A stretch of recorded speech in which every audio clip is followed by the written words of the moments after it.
예, 여러분 안녕하십니까? 저는 지금 효동초등학교 도서관에 나와 있습니다. 2022학년도 학부모 역량 강화 교육, 오늘 효동초등학교에서는 첫 번째 강의라고 합니다. 첫 번째 강의에 강의를 맡게 돼서 상당히 자랑스럽게 생각합니다. 감사합니다. 자, 오늘 여러분들과 함께 할 내용은요, 인성교육과 인문학 과정에서 제목이 인성교육으로 자녀 행복 더하기입니다. 인성교육이 과연 우리 아이들의 행복과 어떻게 연관이 되는지를 갖다가 제가 여러분께 제가 알고 있는 여러 가지 얘기들을 소신껏 말씀을 드릴 텐데요. 교육청에서 우리 어머니 여러분들에게 이러이러한 내용을 전달해 주십시오 라고 강사들에게 배포한 내용들, 제가 이제 교과서라고 칭하겠습니다만은 그 교과서에 있는 내용에다가 제가 여러분들에게 또 따로 더 강조해서 전하고 싶은 이야기들을 갖다가 함께 전해드리도록 하겠습니다. 자, 인성교육 아주 중요한 내용이지요. 인성교육이 사실 예전부터는 쭉 강조가 되어 왔습니다만은 최근 들어서 요 몇 년 사이에 더욱더 강조가 되고 있는 것 같습니다. 여러 가지 사회적인 여러 가지 현상들 또 일어나고 있는 많은 일들을 비추어 봤을 때 이것보다도 더 중요한 것이 없다라는 생각을 최근에 와서 하게 된 것 같고요. 그러기 위해서는 아이들의 인생이 참 중요한데, 아이들의 인성도 물론 중요하지만은 아이들의 인성을 제대로 확립해 나가는 데 있어서 가장 중요한 역할을 하는 것은 바로 기성세대들이다. 그 중에서 우리 부모님들의 역할이 참 중요하다라는 생각을 해서 학부모 교육에서 인성을 아주 강조해서 여러분께 말씀을 드리게 됐습니다. 그 내용을 갖다가 다를 말씀드릴 수는 없습니다. 시간 관계상. 그 중에서 학교 교육을 통해서 또 가정 교육을 통해서 아이들에게 전해줄 수 있는 아주 기본적인 내용들만을 골라서 여러분들에게 전해드리도록 하겠습니다. 오늘 강의를 맡은 저를 소개를 좀 해드리도록 하겠습니다. 만호행복웃음연구소라는 것을 운영하고 있는 저는 강사 최만호입니다. 반갑습니다. 제가요 녹화날 기준으로 어제 또 다른 학교를 다녀왔습니다. 그 학교는 대면 교육을 했습니다. 그러니까 제가 어제 이제 대면 교육을 했다는 건데, 물론 참석하신 분들은 뭐 많이 되질 않습니다. 5분, 6분, 교직원 2분까지 해서 7분 참석을 하셨는데, 그래도 모처럼의 대면 교육이어서 상당히 기분이 좋았습니다. 왜냐하면 참석하신 분들의 얼굴 표정도 볼 수가 있고요. 아이 컨택도 되지 않습니까? 그런데다가 질문을 하면은 거기에 대한 대답이 돌아옵니다. 알면 안다, 모르면 모른다, 이런 대답들이 돌아오고 하니까 거기에 대한 대답에 대해서 또 얘기하고 이러다 보면은 시간도 잘 가고 재미도 있고. 그런데 사실 이 비대면 교육, 지금 같은 경우에는 녹화를 따로 하기 때문에 또 시설이 아주 대단합니다. 장비가 아주 대단합니다. 저는 초등학교에 이런 장비가 있는 것을 보고 놀랐습니다. 그런데 알고 보니까 교장 선생님께서 아주 이쪽으로는 마니아라고 하시는군요. 그래서 지금 저는 아주 괜찮은 장비를 가지고 여러분들에게 제 모습을 보여드리고 있습니다. 다른 줌 강의를 하면은요, 그냥 노트북 하나에 저하고만 있습니다. 그런데 지금은 조명도 있고요. 이렇다 보니까 상당히 기분이 좋아짐을 느낄 수가 있습니다. 네. 뭔 얘기를 하다가 이런 얘기가 갔는지 모르겠습니다. 대면 교육을 하면은 참 좋은데 비대면 교육이긴 하지만 지금 아주 기분이 좋다라는 그런 얘기입니다. 물론 여러분들께서 제가 나가는 이 화면을 보시면서 끝까지 쭉 관심을 가져 주실지 그러지 않으실지는 모르겠습니다. 하지만 저는 관심을 가지고 계신 분들은 분명히 접속을 하셨으리라 생각을 하고, 접속을 하신 분들은 쭉 계속 가리라고 생각을 하고요. 그래서 제가 진행을 하도록 하겠습니다. 자, 제 소개를 먼저 좀 하도록 하겠습니다. 저는요, 이름이 최만호라고 앞장에 나왔습니다. 지금 현재 방송을 하고 있고요. 그리고 여러분들 앞에서는 인성에 대한 말씀을 드리고 있습니다. 그리고 다른 성인 강의를 나가면은 웃음에 대한 얘기, 유머에 대한 얘기, 행복에 관한 얘기를 많이 하고 있습니다. 아주 재미있는 그런 강의를 하는 걸로 저는 저 스스로도 생각하고 있고 다른 분들도 저를 아는 많은 분들이 그렇게 생각을 하시는데 오늘 강의가 어떨는지는 잘 모르겠네요. 여러분들 평가를 잘 해주시기 바라겠습니다. 제가 방송을 했다고 하면은요 별로 관심 있으신 분들이 없습니다. 뭐 어쩌란 말인데 뭐 이렇게 얘기를 하시는데 제가 그래도 제 인생에서 그 부분이 참 중요한 부분이기 때문에 여러분께 소개를 좀 드리면은요 KBS 1 텔레비전에 보면은 아침마당이라는 프로그램이 있는데 예전에 10여 년 전에 토요일에 대구에서 만든 프로그램이 진행이 되면서 토요 아침마당이라는 이름으로 나간 적이 있었습니다. 제가 그 프로그램에서 한 3년 가까이 MC를 했습니다. 예. 이 텔레비전 출연 경력이 있기 때문에 이런 카메라가 저를 쳐다보고 있는 이런 분위기가 전혀 낯설지가 않습니다. 경험이 있다라는 얘기죠. 자, 어쨌든 간에 텔레비전 MC도 했었고요. 그리고 라디오 프로그램도 오랫동안 진행을 했습니다. 지금은요, 포항에 있는 경북교통방송 아침 7시부터 9시까지 방송이 됩니다. 출발 경북 대행진이라는 프로그램을 지금 5년째 계속해서 진행을 하고 있습니다. 뭐 이렇게 저렇게 제가 방송을 젊을 때 대학생 때부터 시작을 해서 지금까지 쭉 경험을 한 것이 벌써 한 38년 정도가 됐네요. 오, 꽤나 오래됐습니다. 그래서 저는 나름대로 아주 화려한 방송 경력을 가지고 있다라고 그렇게 자부를 하고 있습니다. 이 화면 보시는 분들도 우와 한번 해주시면 좋겠습니다. 네. 자, 그 이외에도 이런저런 사회적 네임밸류를 가지고 여러분들을 만나고 있습니다. 방송할 때의 느낌이 참 좋아서 또 얘기를 드리면은 뭐 잘 모르겠는데 하시는 분들이 계셔서 이렇게 인증샷 보여드리고 있습니다. 괜찮죠? 예. 제가 사실 보면은 여기에 뒤에 나와 있는 그 세트에 타이틀을 보여드리려고 사실은 이 사진을 골랐습니다. 물론 옆에 앉아있는 여자 아나운서도 여러분들 보신 기억이 있으실 겁니다. 그래서 제 말을 입증하는 인증샷이다 라고 생각을 하시면 될 것 같고요. 요거는 저희들이 안동 갔을 때의 사진입니다. 요거는 방송 끝나고 잠시 포즈를 취했습니다. 요 사진 찍으려고 국제 탈춤 페스티벌 현장입니다. 아침에 생방송 나갔었어요. 그날 날씨가 조금은 흐린 부분이, 그러니까 구름이 살짝 지나가는 부분이 있어서 아주 편하게 방송을 했던 기억이 나네요. 자, 이 사진은요, 지금 현재 제가 방송하고 있는 경북교통방송의 홈페이지입니다. 제 프로그램의 홈페이지 모습이에요. 여기 보면은 제 이름이 있고 방송 시간도 있고 그렇습니다. 남녀가 함께 진행하는 더블 진행 프로그램이 되겠습니다. 자, 이 프로그램은요, 이 프로그램이 아니라 이 사진은요, 제가 참여한 책 이름입니다. 예. 저 혼자 썼다면은 제 책입니다라고 소개를 해드렸을 텐데 여러 명이 함께 편찬을 했습니다. 공저라고 하지요. 예, 그러다 보니까 제가 참여한 책입니다라고 그렇게 아주 겸손하게 말씀을 드리고 있습니다. 이 책의 내용도 보면은 결국은 인생에 관한 얘기입니다. 그래서 이 책에 들어있는 내용 그리고 여러분께 해드리는 내용 복합적으로 정리가 잘 되어 있다고 보시면 되겠습니다. 자, 인생에 관한 얘기인데 딱딱하지 않게 그렇게 한번 이끌어 보도록 하겠습니다. 어제의 그 좋은 기분이 있기 때문에 뭐 잘할 수 있을 것 같습니다.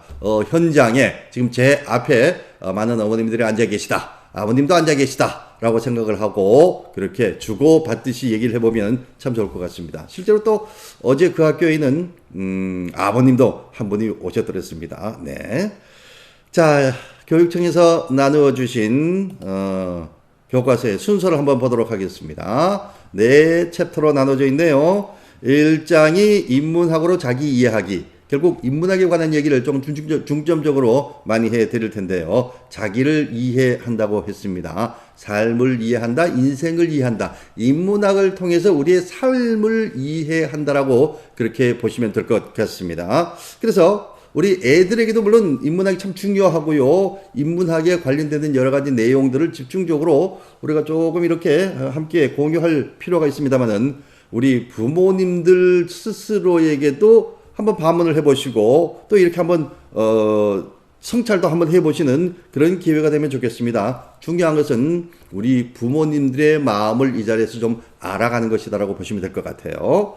두 번째로는 예술 체험으로 감성 키우기. 감성이 참 중요합니다. 요즘은 흔히 쓰는 표현으로 감성 뭐 이렇게도 얘기를 했는데, 거기서 얘기하는 단순한 감성이라기보다는 인간 자체를 공감하는 공감 능력이라고 일단은 보시면 될 것 같아요. 자세한 얘기 조금 이따 드리도록 하고요. 세 번째 장은 놀이로 건강한 관계를 만든다라고 되어 있습니다. 놀이라는 것이 혼자 할 수 있는 놀이는 사실 없진 않지만 그렇게 많지는 않습니다. 그리고 혼자 사는 것은 놀이라고 하기에는 조금 좀 모자란 부분이 있죠. 놀이는 최소한 2명 이상이 해야 되는 겁니다. 그 놀이를 우리는 어릴 때 참 많이 하고 자랐었습니다. 근데 요즘 애들은 놀이의 시간이 그다지 예전에 우리보다는 많이 부족한 것 같죠. 근데 이 놀이라는 것이 사회성을 키우는데, 대인 관계의 어떤 영역을 넓혀 나가는데 참 중요하다라는 것은 우리가 기본적으로 알고 있는 건데, 그게 지금 잘 안 된단 말이에요. 그래도 그 개념 정도는 우리가 알아둬야 되겠다. 이것이 다 인문학적인 내용에 포함이 된다라는 것을 여러분께 말씀을 드리고, 마지막 네 번째로는 효행교육. 특히 우리나라에서 강조하고 있는 것이 바로 효행 아니겠습니까? 이 효행에 관한 얘기도 살짝 보도록 하겠습니다. 자, 이렇게 교육청에서 이 정도의 내용을 소개를 해 주시면 되겠습니다 라고 저희들 강사들에게 얘기를 했고, 강사들은 이 내용을 기준으로 해서 또 여기에 덧붙이고 싶은 이야기는 덧붙이고, 또 빼고 싶은 내용은 좀 빼서 여러분들에게 전해드리도록 그렇게 하도록 하겠습니다. 자, 그러면은 첫 번째 장으로 들어가겠습니다. 인문학으로 자기 이해하기. 여기에서는요, 주로 인문학 얘기인데 고전 읽기를 통한 인성교육의 방법에 많은 초점이 있습니다. 그렇게 해서 삶을 성찰하는 부모가 되면 좋겠다라는 얘기지요. 자, 그러면 본격적으로 들어가기 전에 제가 재미있는 얘기를 하나 해드리도록 하겠습니다. 공주병에 걸린 엄마가 있었습니다. 그리고 뻑하면 나는 이뻐, 뭐 나는 요리도 잘해, 뭐 이런 생각을 가지고 있고 막 자랑을 하는 그런 증상을 가지고 있는 엄마였는데, 아들이 학교에서 돌아왔습니다. 그러자 이제 아들에게 새삼을 만들어주면서 간식을, 근데 다른 얘기이긴 합니다만은 간식이라는 표현 우리 참 많이 쓰지 않습니까? 근데 이게 일본식 표현이라고 합니다. 간식. 그래서 그 사실을 알고 난 다음부터는 저는 간식이라는 표현을 자제하기로 했습니다. 그러면 뭘로 바꾸느냐? 새참.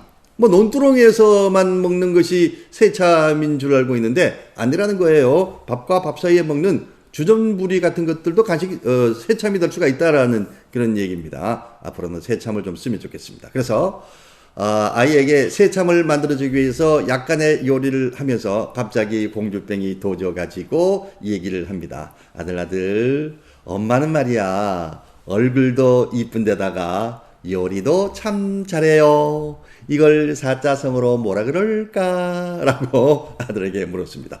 엄마의 공주병이 또 도졌구나. 라고 생각한 아들은 자꾸 거기에 동조를 해주면 길어질 것 같고 증상이 심해질 것 같으니까 막기 위해서 엉뚱한 대답을 합니다. 엄마, 나 그거 알아. 자화자찬 아닐까? 그러자 엄마가 삐졌습니다. 왜? 엄마가 요구하는 대답은 금상첨화였거든요. 요리도 잘하고 이쁘고. 그런데 아이가 자화자찬 그러니까 삐졌습니다. 삐져가지고 한 얘기가, 아니야, 그거 아니고 기억으로 시작한다. 기억으로 시작하는 거 하나 말해봐. 그러니까 아이가 또 알면서도 또 다른 얘기를 합니다. 기억으로 시작하는 거면은 알았다. 과대망상. 이제는 엄마가 화가 났습니다. 예! 과대망상이 뭐니, 과대망상이? 그게 아니고 금으로 시작한다. 금으로 시작하는 거 찾아봐. 그랬더니 애가 또 딴전을 피웁니다. 금으로 시작하는 거 알겠다. 금시초문. 제가 하는 얘기를 듣고 많이 웃으셨다면 여러분들은 마음이 아주 착하신 분들입니다. 누가 보는 사람이 없는데도 재밌으니까 웃어주는 여러분들의 표정이 지금 그려지는군요. 자, 제가 얘기를 드리면서 여러분들 표정 얘기를 한 거는요, 자녀들에게 보여지는 부모님들의 표정이 바로 아이들의 미래가 될 수도 있다라는 의미에서 말씀을 드린 겁니다. 밝은 표정을 가지고 있는 부모님들 속에서 밝은 표정을 가진 아이가 나오게 되어 있습니다. 긍정적이면서도 또 활기찬 삶을 살아가는 데 중요한 것이 바로 표정 아니겠습니까? 바탕 표정이라는 얘기가 있습니다, 여러분들. 바탕 표정. 왜 저 컴퓨터 이렇게 부팅해서 첫 번째 장면 나오면은 우리가 그걸 바탕 화면이라고 그러지 않습니까? 그렇듯이 바탕 표정이라는 것이 있는데, 이 바탕 표정은 어떤 때의 표정이 바탕 표정이냐? 그냥 이렇게 멍 때릴 때 있죠. 갑자기 하늘을 쳐다보면서, 아니면 불멍 또는 물멍 여러 가지 멍이 있습니다. 멍 때릴 때 자기도 모르게 나오는 표정이 그게 바탕 표정인데, 바탕 표정이 과연 어두운 표정이냐, 아니면 딱딱한 표정이냐, 아니면 부드러운 표정이냐, 그나마 그래도 약간의 미소 띈 표정이냐 하는 것이 참 중요하다는 얘기입니다. 평소에 문득문득 아이들에게 보여지는 부모님들의 표정, 그거 우리가 관리할 필요가 있다라고 생각을 합니다. 늘 활기차게 생활하는 부모님들의 표정을 보고 자란 아이들은 분명히 은연중에 그렇게 되겠죠. 표정 관리 좀 하셔야 된다는 거. 그래서 이 화면을 보시면서 끝날 때까지 계속해서 입꼬리 좀 올려주시고요. 그러시면 참 좋겠습니다. 자, 첫 번째 장 넘어가도록 하겠습니다. 그림을 하나 가지고 나왔습니다. 자, 4대 성인, 세계 4대 성인 하면 여러분들 누가 생각이 나십니까? 많은 사람이 있습니다. 네 명이 있습니다. 그 중에 한 사람, 공자의 얘기를 지금부터 하겠습니다. 공자가 나오긴 하지만은 꼭 공자의 얘기는 아니고요. 공자가 조카 공멸이라는 친구에게 질문을 합니다. 벼슬을 시작한 지가 얼마 되지 않은 조카에게 물었습니다. 너는 벼슬을 하면서 얻은 것과 잃은 것은 무엇이냐? 라고 물어봤습니다. 그랬더니 이 조카 공멸이 하는 얘기가, 저는 얻은 것은 없고 잃은 것밖에 없습니다. 잃은 것이라니 뭐냐? 예, 세 가지가 있는데요. 먼저 공부할 시간이 없어서 학문을 더욱더 깊이 할 시간을 찾지 못했습니다. 두 번째는 박봉이다 보니까 가족들을 잘 보살피지 못했습니다. 세 번째는 시간이 없다 보니 친구들과 소원해졌습니다.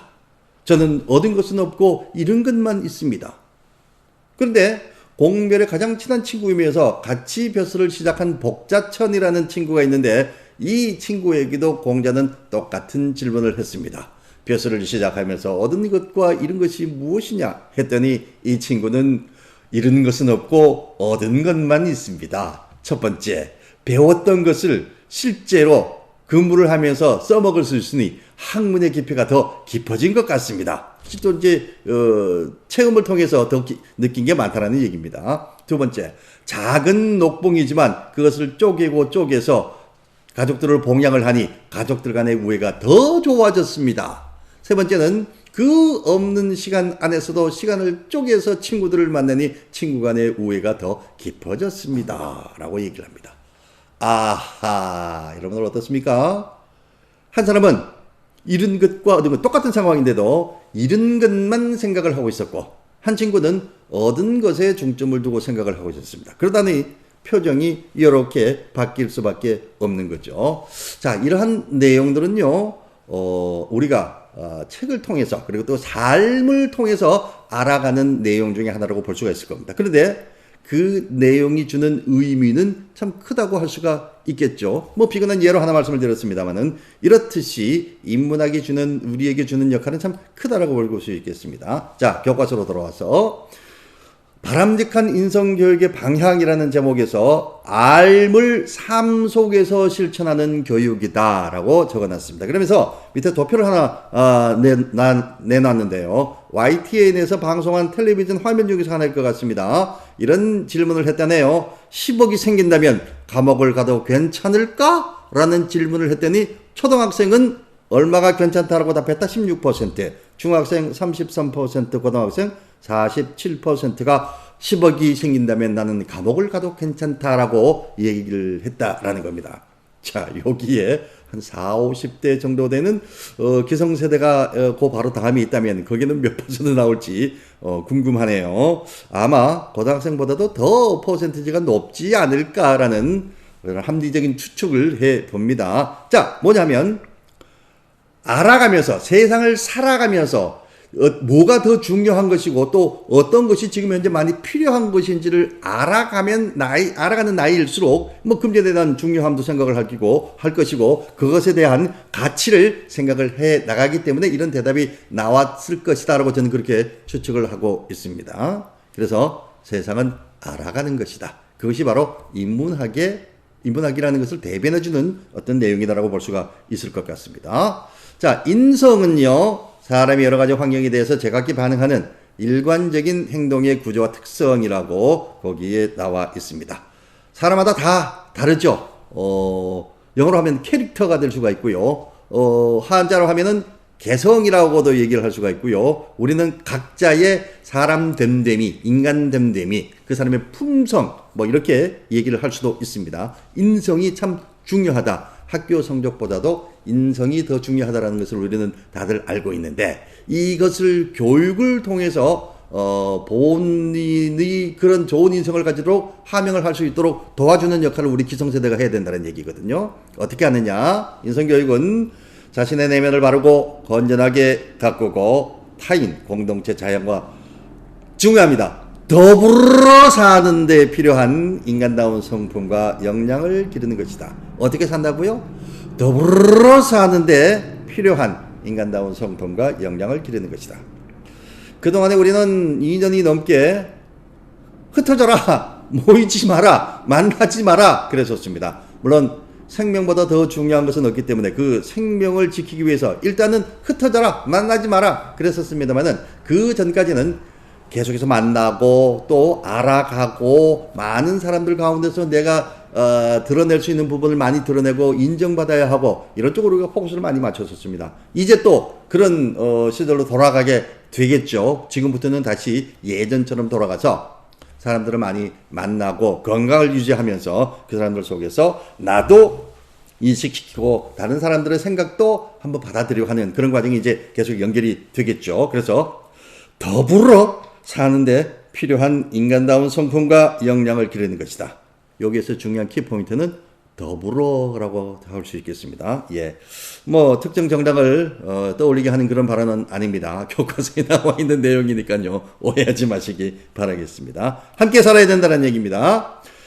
자, 인성교육에 있어서 핵심 가치와 덕목이라고 되어 있습니다. 8가지 모두 다 우리가 어릴 때부터 듣고 보고 배워왔던 그리고 은연중에 실천을 해왔던 그런 내용들입니다. 예절, 효도, 정직, 책임, 존중, 배려, 소통, 협동. 우리나라 분위기에서 동방예의지국이라는 우리나라 분위기에서 뭐 하나 빼놓을 수 없는 그런 내용들이죠. 우리가 어릴 때부터 계속해서 교육을 받았고요. 또 그것을 실천해 오는 과정에 있습니다. 지금도요.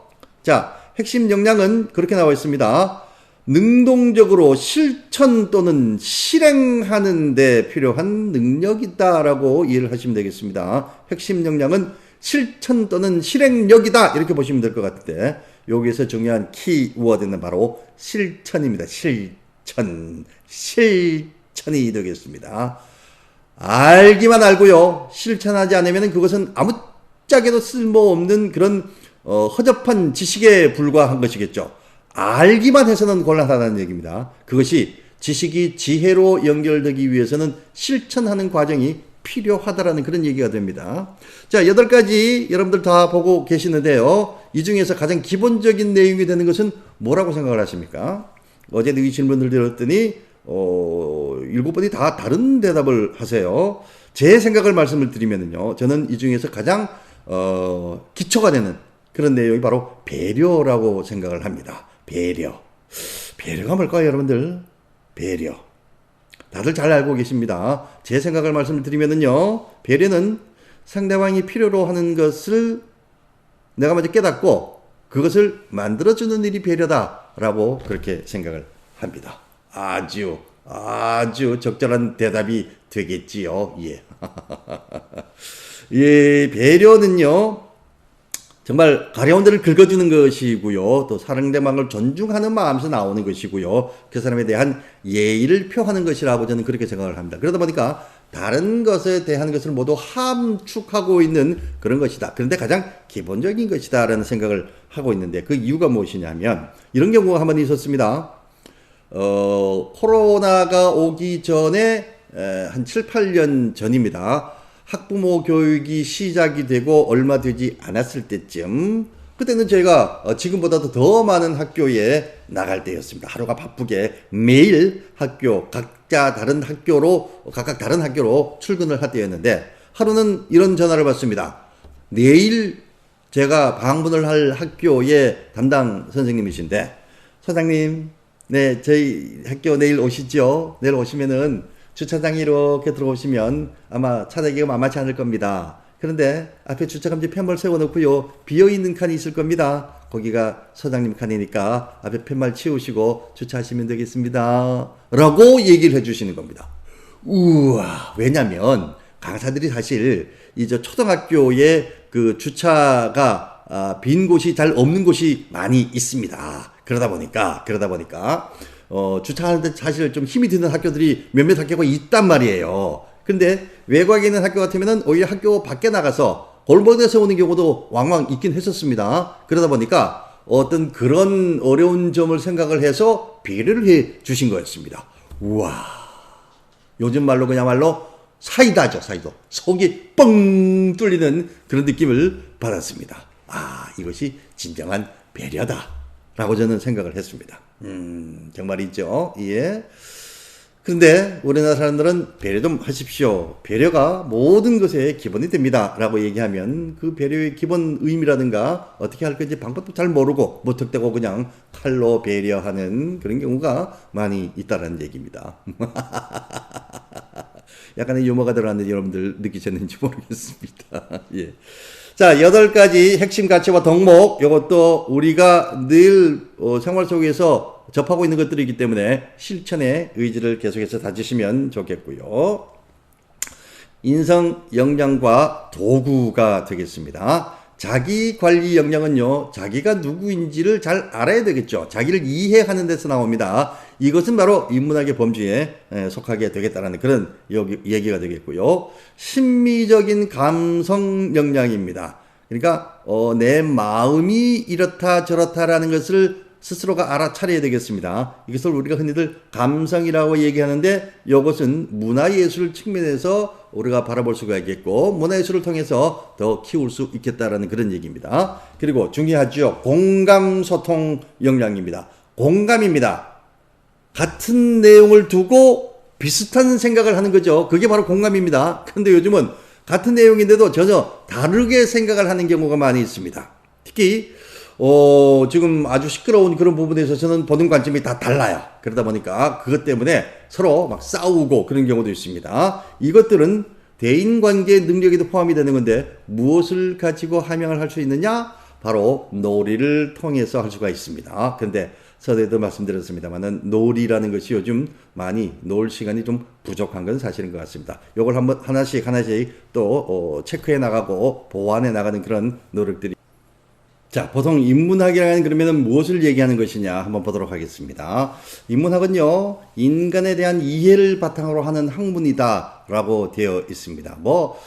우리가 살아가는 모든 것이 바로 인문학이다라고 보셔도 괜찮을 것 같습니다. 대개 보면은 우리가 흔히들 문사철이라고 얘기를 합니다. 문시 가문의 사철시 아니고요. 문학과 역사와 철학 같은 이런 내용을 중점적으로 하는데 정신적, 도덕적 삶의 문제를 중심으로 다루는 학문이다. 그래서 삶을 풍요롭게 하는 질문들에 답하는 것 자체가 인문학이다. 그러니까 우리가 살아가면서 일어나는 모든 것이 바로 인문학이다라고 봐도 큰 문제는 없을 것 같습니다. 거기에 보면은 질문들이 아주 다양하게 나와 있지요. 삶을 풍요롭게 하는 질문들, 예를 들면 나와 있습니다. 나는 누구인가? 나는 언제 가장 행복한가? 내가 행복한 때는 언젠가? 여러분들 한번 생각해 보시기 바랍니다. 바로 앞에 우리 어머님들이 계실 것 같으면은 질문을 하고 또 대답을 듣고 그 대답에 대한 얘기도 또 좀 나눠보고 이럴 텐데 바로 앞에 안 계시니까요. 제가 대답을 들을 수가 없지 않습니까? 그러니까 여러분들 스스로 한번 생각을 해보시기 바라겠습니다.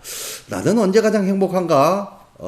카드 끄을 때가 가장 행복한가? 아니면은 우리 아이들이 학교에서 칭찬을 받았다고 와서는 자랑할 때가 가장 행복한가? 뭐 이런 것들을 한번 생각해 보시기 바라겠습니다. 나는 어떻게 살아가야 하는가? 또 돈이 없으면 불행한가?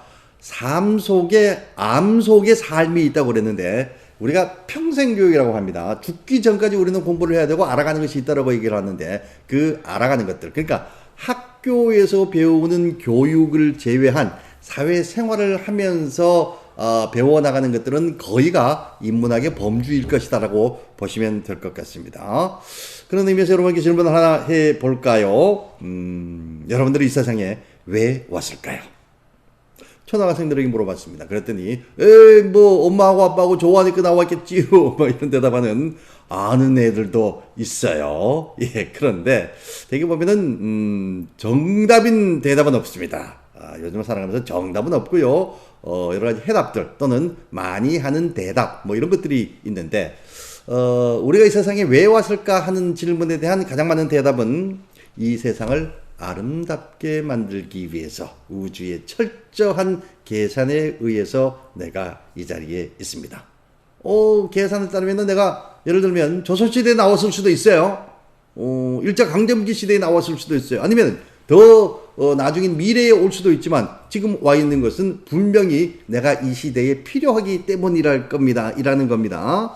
그래서 우리 모두 다가 이 세상을 살아가면서 아주 긍정의 자긍심을 좀 가지고 생활을 했으면 좋겠습니다. 이런 것들이 전부 인문학이다라고 말씀을 드릴 수 있습니다. 자, 그렇다면 인문학이 어떻게 인성교육으로 구현이 되는가? 일단 여러 가지 질문을 통해서 나 자신을 발견하게 되고 나의 가치에 대한 것을 다시 한번 알게 됩니다. 그러면 그것을 갖다가 실천을 해야 됩니다. 아까도 말씀드렸죠? 실천이 없는 지혜는 아무것도 아닙니다. 이걸 전문적인 용어로 지식의 저주라고 얘기를 합니다. 아는 게 병이라는 거죠. 알기만 알면은 곤란하다는 얘기입니다. 지식을 지혜로 발전시킬 수 있는 뭔가가 필요하다라는 겁니다. 그것은 실천을 통해서 하는 것이 가장 중요한 것이죠. 그리고 실천하고 난 다음에 이것이 잘된 실천이었는지, 즉 모든 사람들에게 행복함을 나누어 줄 수 있는 그런 내용이었는지 아닌지 이것에 대한 성찰도 필요하다는 겁니다. 이렇게 해서 나의 인생이 좀 더 무럭무럭 커져가고 있다라고 보시면 될 것 같습니다.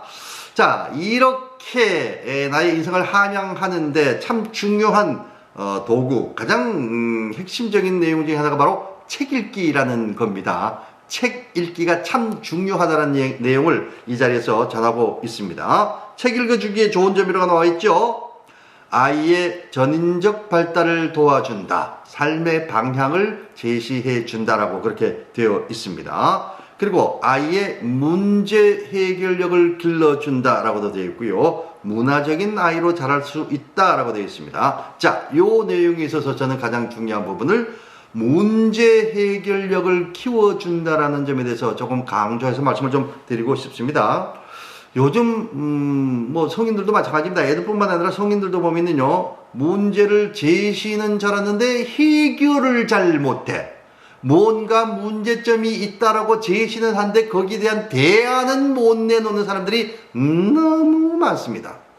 그럼 우리가 옆에서 그 얘기를 듣고 있다 보면 참 뭐 어떻게 보면 좀 심한 표현인지 모르겠습니다만은 참 가소롭죠. 예, 대안도 없으면서 문제점만 지적을 하고 있습니다. 우리 가정에서도 그런 경우가 있을는지도 모르겠습니다. 자, 이러면은 안 된다라는 얘기입니다. 이것을 이렇게 해결을 하면 좋겠다라는 그런 대안, 해결력을 가지고 있는 아이가 된다라면은 얼마나 좋겠습니까? 평소에 해결할 수 있는 힘을, 그 토대를 밟아놔야 되는데 그걸 어디에서 찾을 수 있다? 바로 책 읽기에서 찾을 수 있다라는 겁니다. 책 읽기는 너무너무 중요하지 않습니까? 태교로 가장 많이 하는 것도 뱃속에 있는 아이에게 책 읽어주기 아니겠습니까? 물론 사모의 건강을 생각해서 운동도 하셔야 되고요. 맛있는 것도 드셔야 되고요. 그리고 또 좋은 것만 보고 좋은 소리만 듣고 하는 것도 물론 필요합니다만 책 읽기의 비중을 조금 더 두셔도 괜찮지 않을까 싶은 생각이 듭니다. 앞으로 아이의 계획이 있으신 분들은 좀 유념해 주시면 좋겠습니다. 그래서 문제 해결력을 길러줘야 된다. 그렇다면 이때쯤에 아이들에게 필요한 책은 어떤 책일까? 그것도 좀 중요하지 않겠습니까? 바로 인문학 고전이면 좋겠다라는 얘기를 교과서에서 얘기를 하고 있습니다. 고전이 무엇이냐? 현 시점에서 1990년 이전에 쓰여진 책들은 고전이 될 수 있다. 30년 정도 지난 책이면은 가능하다. 고전이 초등학생들에게 어렵지 않을까요? No. 여러분들 도서관에 가서 한번 보시면 아시겠지만은 아이들을 위해서 쉽게 풀이해 놓고 쉽게 표현해 놓은 책들이 어마어마하게 많습니다. 책 정말 많거든요. 아이들과 함께 나들이를 하실 때 책이나 도서관을 가시는 것이 참 좋다라고 생각을 합니다. 저는 얼마 전에 서울에 갔다가 정말 이색적인 도서관을 갔습니다. 뻥 뚫혀져 있는 그런 공간인데 도서관이에요. 아무나 들어와서 스스럼 없이 책이 책꽂이에 꽂혀 있는 책을 보고 그리고 제자리에 갖다 놓습니다. 대여하고 자시고 할 수 있는 그런 절차 같은 것도 없어요. 그냥 보고 꽂아 놓으면 됩니다. 시민들을 믿는다라는 그런 의미인 것 같아요. 책이 어마어마하게 많더라고요. 아이고, 제가 도서관 이름을 까먹었습니다. 모욕센터 안에 있는 아주 어마어마한 공간이었거든요. 그걸 보고 입이 떡 벌어지고 5분 동안 닫을 수가 없었습니다. 자, 어쨌든 책과 친하게 해주는 그런 어떤 역할을 해주시면 좋겠습니다. 부모님들이. 초등학생들 그리고 또 중학생들과 인문 고전에 읽기 좋은 그런 고전들은 많이 있습니다. 뭐 여기 나와 있는 대로 사자소학도 괜찮고요, 탈무드도 괜찮고요, 레미제라블. 예전에 여러분들 기억나실지 모르겠습니다만은 제가 학교 다닐 때 초등학생일 때 우리 집에는 책이 많았습니다. 100권 넘게 있었습니다.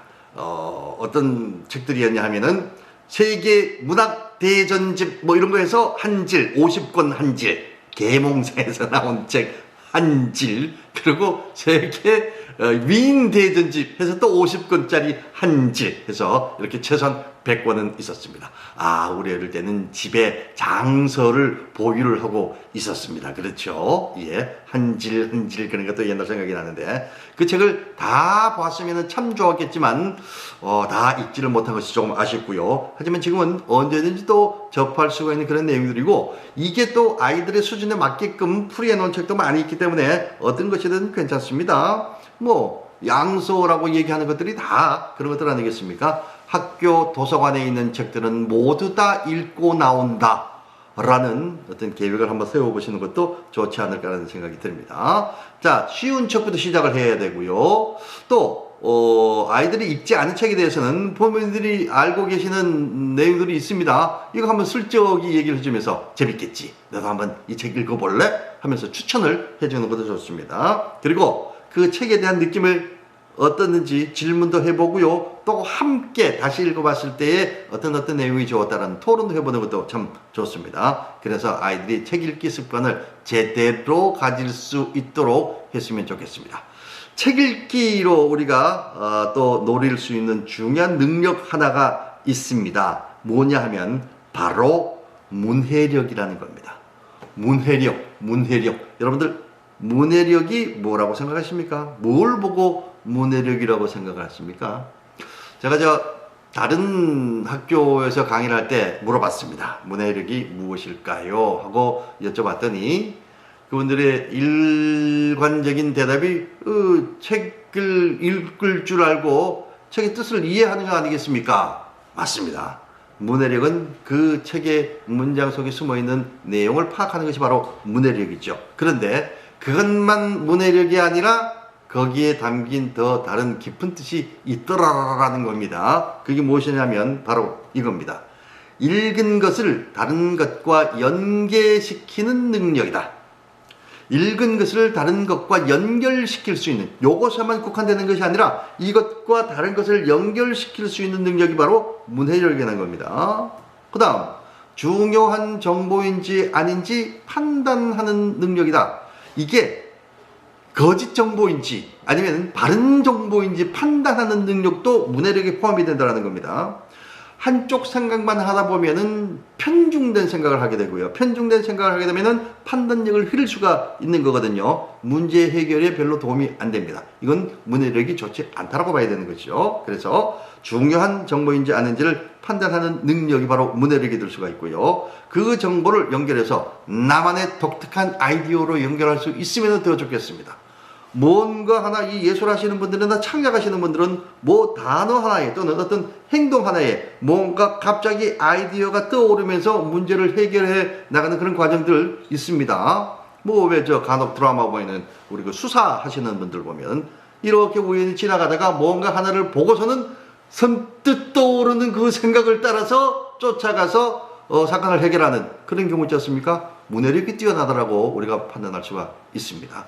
이게 문해력이라는 겁니다. 그래서 단지 문해력이라는 것이 책을 읽고 이해하는 것이 문해력은 아니다라는 그런 얘기가 됩니다. PPT에 글자가 조금 다르게 나오는데 여러분들 그 폰트가 좀 다르면은 이런 게 나올 수 있습니다. 저도 나름대로 이 조합의 능력은 좀 있는 편이거든요. 그래서 이렇게 글자는 제대로 할 수가 있는데 제가 가지고 작업을 한 컴퓨터하고 지금 학교에 있는 컴퓨터하고 이 폰트가 달라서 이런 게 나올 수 있습니다. 이번에 이해를 좀 해주시기 바랍니다. 있을 수 있는 일입니다. 자, 이런 기사가 있었습니다. 한글의 뛰어난 가독성 때문에 우리나라 한글이 정말 쉽지 않습니까? 그래서 현재 우리나라의 문맹률은 1% 이하다.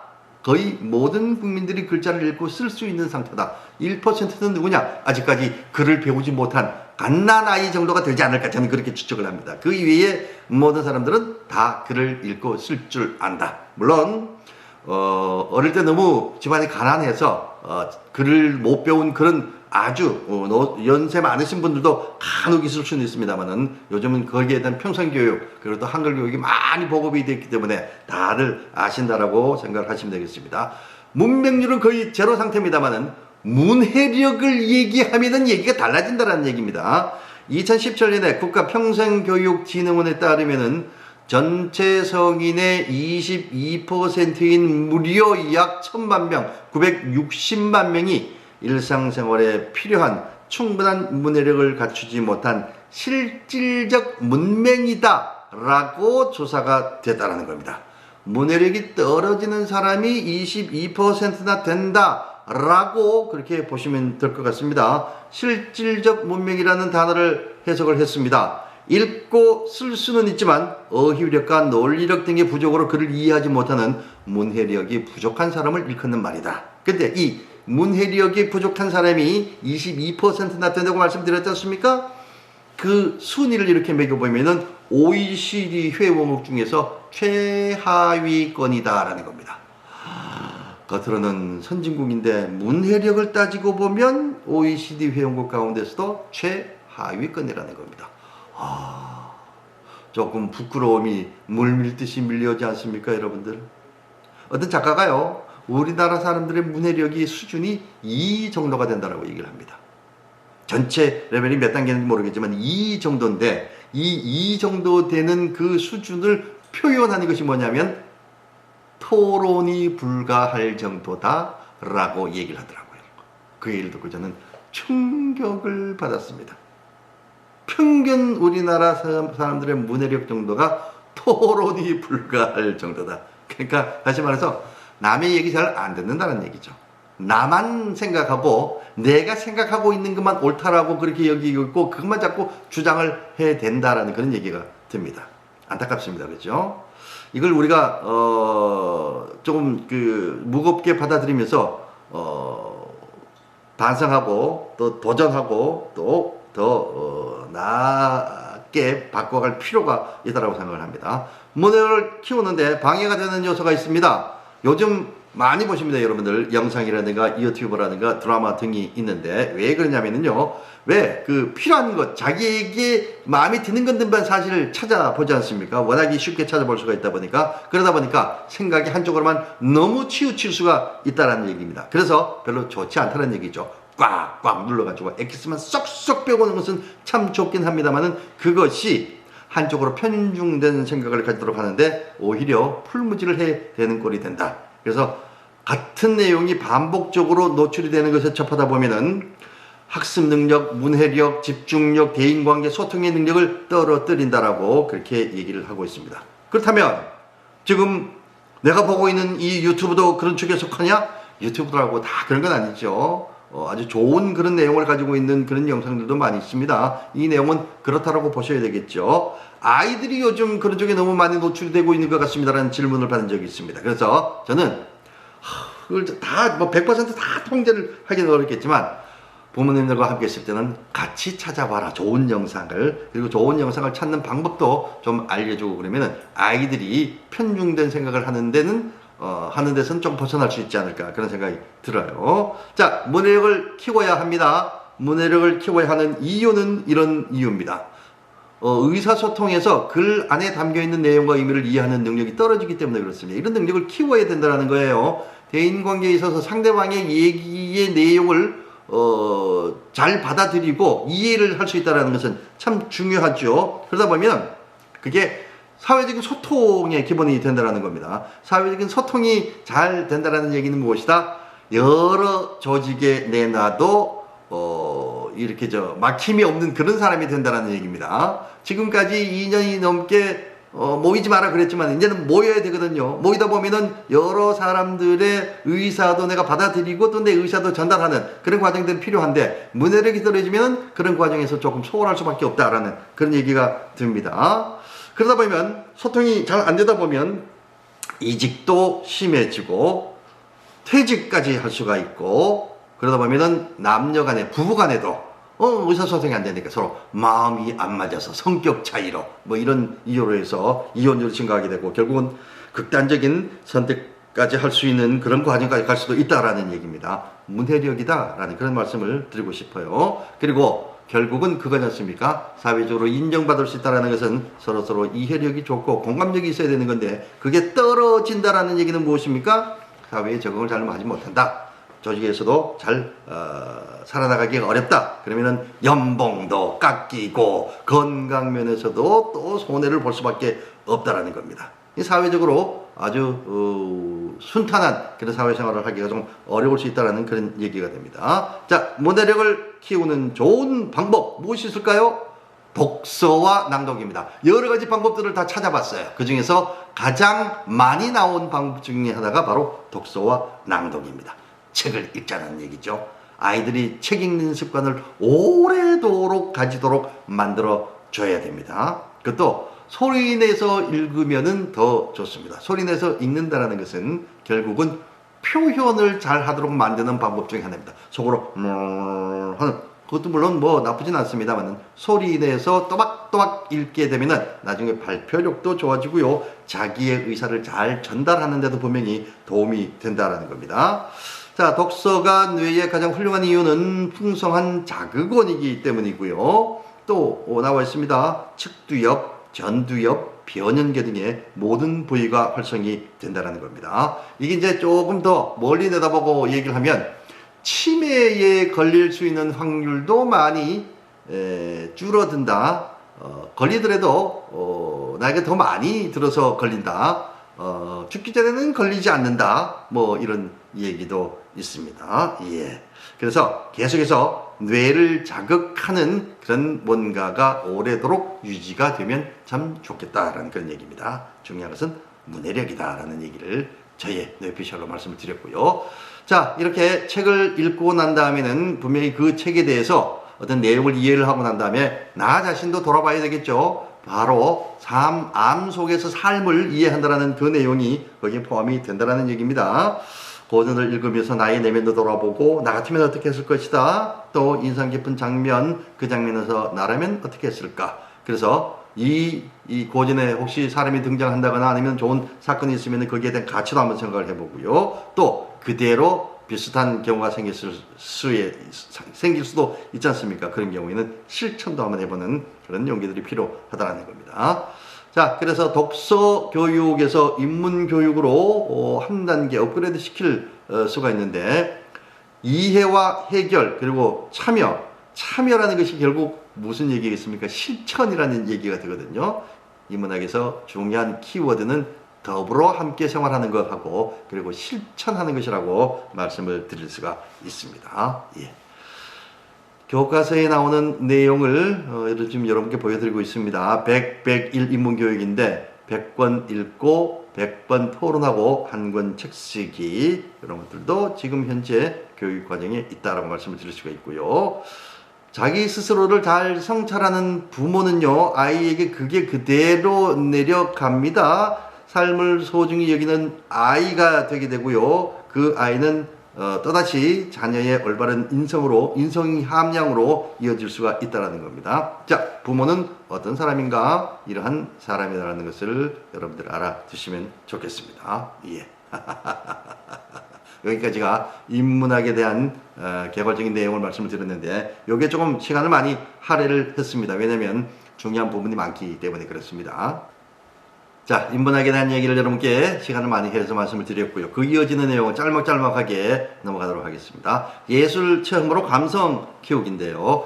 예술 교육은 그야말로 예술을 통해서 우리의 감성을 자극해서 감성적인 어떤 소양을 높이는 작업이다라고 그렇게 보시면 될 것 같습니다. 문화예술 교육으로 인해서 우리가 키울 수 있는 여러 가지 효과를 보면은요, 거기에 자기 조절과 공감 능력에 내목하니 채워져 있는데요. 그 중에서 공감 능력이라는 것이 참 중요하다는 겁니다. 감성이라고도 얘기를 하는데요. 감성, 뭐 요즘 이렇게 표현을 하기도 합니다만, 남을 배려하고 공감할 수 있는 능력이 감성이다. 공감이라는 것은 참 중요하거든요. 어떤 한 사건 또는 실물 이런 것을 놓고 거기에 대해서 느끼는 감정이 서로 비슷하다라는 것은 참 중요합니다. 그리고 어떤 상식적인 선에서 생각을 했을 때 거기에 대한 판단을 어떻게 할 것이냐, 비슷한 유형으로 한다라는 것은 참 중요한 거거든요. 그래서 그런 사람들이 좋은 영향을 끼칠 수 있는 많은 사람들이 함께 모여 있다면 얼마나 좋을까 하는 것이 저의 생각입니다. 자, 문화예술을 통해서 우리가 감성을 더 함양시킬 수가 있는데요. 어떻게 할 수가 있느냐? 교과서에 나와 있는 내용을 보면은 자기 조절 능력과 공감 능력 그리고 표현력이 더해져서 이게 바로 감성으로 연결이 된다라는 겁니다. 그래서 음악회나 뭐 전시회 이런 데 많이 가본 친구들과 그렇지 않은 친구들은 분명히 공감 능력, 다시 말해서 감성의 차이가 분명히 있을 겁니다. 이런 것들을 함양시켜주는 중요한 역할을 하는 사람이 바로 부모님들이다라고 생각을 하면 우리 대구에 좋은 전시회가 있어 또는 공연이 있어 하면은 아이들과 함께 다녀보는 그런 기회 많이 가지시면 좋겠습니다. 분명히 아이들에게 도움이 됩니다. 다녀본 아이와 안 다녀본 아이의 차이를 여러분들이 나중에 느끼실 수가 있을 겁니다. 자, 건강한 관계는요, 놀이로 만들 수가 있습니다. 서두에도 말씀드렸다시피 혼자 하는 놀이로서는 사회성을 키울 수가 없습니다. 앞으로 대인관계 또 사회성을 발전을 시키기 위해서는 미리부터 놀이에 대해서 조금 관심을 가질 수 있도록 하면 좋은데요. 얼마 전에 방영을 시작해서 지금도 아주 그 이슈가 되고 있는 오징어 게임을 보면은 안에 우리가 예전에 놀았던 그런 게임들이 많이 나오지 않습니까? 첫 번째 게임이 뭐던가요? 지하철에서 공유하고 또 이 주인공 누구죠? 예. 갑자기 배우 이름이 생각이 안 나네. 이정재. 예. 공유하고 이정재가 가위바위보 하면서 딱이 때리는 것부터 나옵니다. 그래서 가위바위보. 전 세계인의 게임 가위바위보. 그리고 이제 딱지치기로 갔다가 또 이제 대규모의 인원이 들어가서는 무궁화 꽃이 피었습니다 나오죠. 구슬치기 나오죠. 줄다리기 나오죠. 뭐 기타 등등 여러 게임들이 나오는 얘기입니다. 모든 인원들이 다 모여도 괜찮은 그런 게임들도 많이 있습니다. 우리가 명절에 하는 윷놀이 같은 경우도 있고요. 전부 다들 사회성 그리고 또 여러 가지 문제 해결력을 키울 수 있는 그런 놀이일 수도 있습니다. 놀고 싶어요 라는 내용이 적혀있는 사진 그리고 어린이 놀이 헌장이라고 있는데 사실 요즘 아이들이 잘 놀지를 못합니다. 왜 놀지를 못하느냐. 놀 장소도 그렇게 마땅찮고요. 놀 친구들도 별로 없습니다. 우리 때는 웬만하면은 형제간이 4남매, 5남매, 많으면은 7남매, 8남매 이렇게 되셨습니다. 그죠? 그러면은 세 가구만 있어도 애들이 거의 한 14명 이상이 된단 말이에요. 서로 선후배가 되어주고 형제간에 가르쳐줄 거 가르쳐주고 같이 놀 거 같이 놀고 이렇게 되는 건데 지금은 그러지 못하다는 얘기입니다. 그 역할을 누가 해야 된다? 부모님들이 해 주셔야 되겠습니다. 자, 놀이는 목적 없이 자발적, 주도적으로 즐거움을 추구하는 것이라고 했는데 여기에 조금이라도 반하면 그건 놀이가 될 수 없습니다. 놀이라는 것은 그냥 무턱대고 아이들이 나중에 성장을 했을 때 사회적으로 어떤 감성을 유지를 할 수 있느냐 하는 것을 보는 것인데 여기에 어떤 목적이 들어간다라든가 도구가 아주 불순하게 들어간다면 좀 곤란하지 않겠느냐라는 것입니다. 바로 이런 내용들이에요. 가짜 놀이를 만드는 요소들을 우리 부모님들은 아시고 좀 배제를 해야 되겠다. 자, 결국은 건강한 관계를 만드는 것이 놀이입니다. 지식도 물론 중요하지만 관계도 얼마나 중요합니까? 사회생활을 하면서 더 중요한 것은 관계라는 것을 우리가 알 수 있다라면 참 놀이도 중요하다. 그래서 집안에서는 부모님들과 함께 요러한 것도 괜찮겠다. 알까기 이게 참 괜찮겠습니까? 괜찮지 않겠습니까? 병뚜껑 컬링이라든가 이런 것들 한번 찾아보시면 참 좋습니다. 자, 네 번째 챕터 빠르게 넘어가겠습니다. 효행 교육에 대한 겁니다. 그리고 공감입니다. 공감인데 세대 간의 공감을 얘기를 하는 겁니다. 글자가 이런 글자가 있습니다. 이게 효도 효자인데요. 이 형상이 자식이 부모를 업고 있는 형상이라고 합니다. 이 자식이 부모를 업고 있는 이 형상이 일단은 효행의 기본이 된다라고 여러분들 보시면 될 것 같아요. 즉 나이 드신 부모님을 아끼고 또 살펴야 된다라는 그런 얘기가 되겠습니다. 네. 그러니까 효행이라는 것은 효도를 행하는 것이다. 다시 말해서 효도는 부모를 잘 섬기는 도리 또는 부모를 정성껏 잘 섬기는 일이다. 여기에 얘기하는 것은 꼭 부모뿐만 아니라 연세가 많으신 어르신들이라면 누구나 다 포함이 될 수도 있을 겁니다. 그런데 이 효행을 더욱더 돈독하게 행하기 위해서는 그분들의 감성도 우리가 이해를 해야 되겠다라는 겁니다.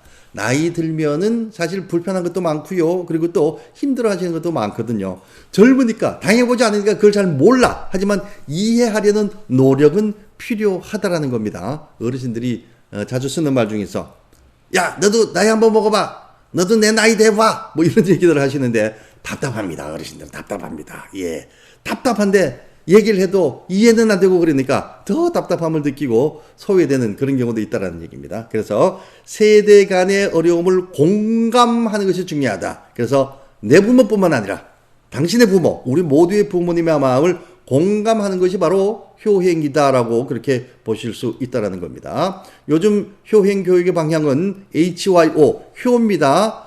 하모니 오브 영 앤 올드, 그러니까 부모와 자식뿐만 아니라 할머니와 손자 간의 어떤 조화를 이루어가는 것을 의미한다는 거죠. 그래서 서로 이해하도록 노력을 하는 것, 서로 세대 간의 공감력을 가지도록 노력하는 것이 참 중요하다는 겁니다. 자, 이런 것들이 참 중요한데 이런 것들을 갖다가 우리 부모님들도 충분히 실천을 하시고 실천에서 나오는 여러 가지 예들을 우리 자녀들에게 보여주는 그런 것들이 참 중요하다라고 생각을 합니다.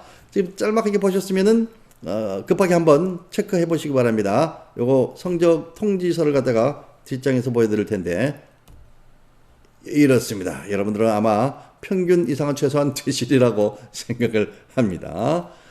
자, 자녀와 함께하는 효행교육 편안하게 해드리기, 즐겁게 해드리기, 나아가서 감동하게 해드리는 것 참 중요하다는 얘기입니다. 그래서 효행의 실천은 시작, 감사하기. 예, 감사하는 것도 참 중요합니다. 그래서 저는 가을쯤이 되면 여기저기 다니면서 감사합니다. 네, 맛있어요. 자, 오늘 인문학에 관한 얘기, 그리고 또 문화예술이 어떻게 인성교육으로 연결이 되는 건지, 또 놀이가 우리 사회관계에 있어서는 참 중요하다라는 얘기, 그리고 효율에 관한 얘기까지 여러분께 말씀을 드렸습니다. 학부모 교육에 관심을 갖는 사람과 안 갖는 사람의 차이는 분명히 있습니다. 이 유튜브를 통해서 여러분들에게 조금이라도 도움이 됐기를 저는 기대를 하겠습니다. 자, 효동초등학교 우리 학부모 여러분들 앞으로 자녀들과 함께 좋은 시간들 많이 만드시기 바라겠습니다. 올해의 첫 교육이라고 제가 얘기를 들었는데 무겁던 어깨가 이제 좀 가벼워졌습니다. 앞으로도 좋은 시간들 많이 만드시기 바랍니다. 인사드리겠습니다. 고맙습니다.